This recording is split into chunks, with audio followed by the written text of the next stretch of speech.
Subscribers, ini kita mendapatkan kabar bahwa MK, Mahkamah Konstitusi telah memberikan putusan beberapa hari yang lalu tentang parliament threshold yang diturunkan ya. Jadi ini ada pertanyaan dari subscribers tentang putusan MK ini, bagaimana dampaknya.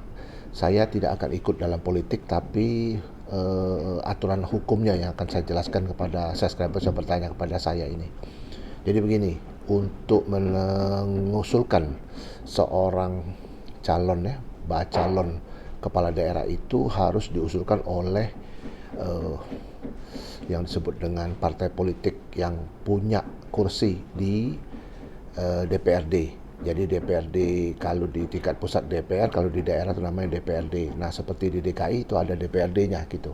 Nah, awalnya itu memang diwajibkan untuk sekian jumlah penduduk harus minimal sekian persen gitu. Kalau di DKI tempo hari kalau tidak salah minimal 25% ya, kursi yang diperoleh baru bisa mengusulkan secara tunggal. Jadi artinya contoh ada salah satu partai politik yang memiliki kursi yang mayoritas, dia bisa melebihi 25% atau minimal 25%, dia bisa mengusulkan ya calon tunggal ya. Calonnya bisa dia secara tunggal, maksudnya mengusulkan kepada KPU untuk dilakukan kontestasi pemilihan pilkada ini. Nah, namun yang terjadi sekarang adalah ada putusan MK tidak jadi 25% tapi cukup 7,5%. Bahkan bagi partai-partai politik yang tidak memiliki kursi pun bisa ya kan, bisa melakukan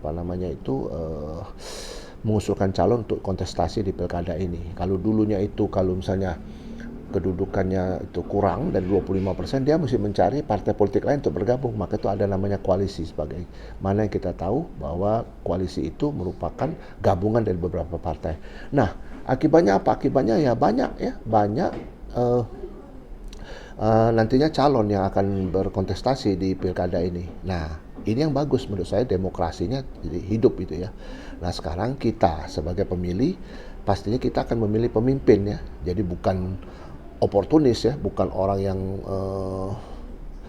memiliki track record yang jelek ya. Kita harus mencari pemimpin yang memikirkan rakyatnya, memikirkan kita semua sebagai pemilih ini. Nah, kalau untuk zaman sekarang ini ya tidak bisa dihindari lagi ya. Namanya digital record itu ada, kita bisa gampang kita temukan ya seseorang itu track recordnya di media-media ya, khususnya di media-media digital itu gampang sekali, di Google bisa, di YouTube bisa ya, di aplikasi-aplikasi manapun bisa kita lihat, Instagram dan lain sebagainya. Itu gampang sekali kita temukan. Nah, sekarang kita menyambut gembira ya putusan MK ini. Ini adalah bentuk daripada disebut dengan fairness ya, keterbukaan, juga mencapai keadilan.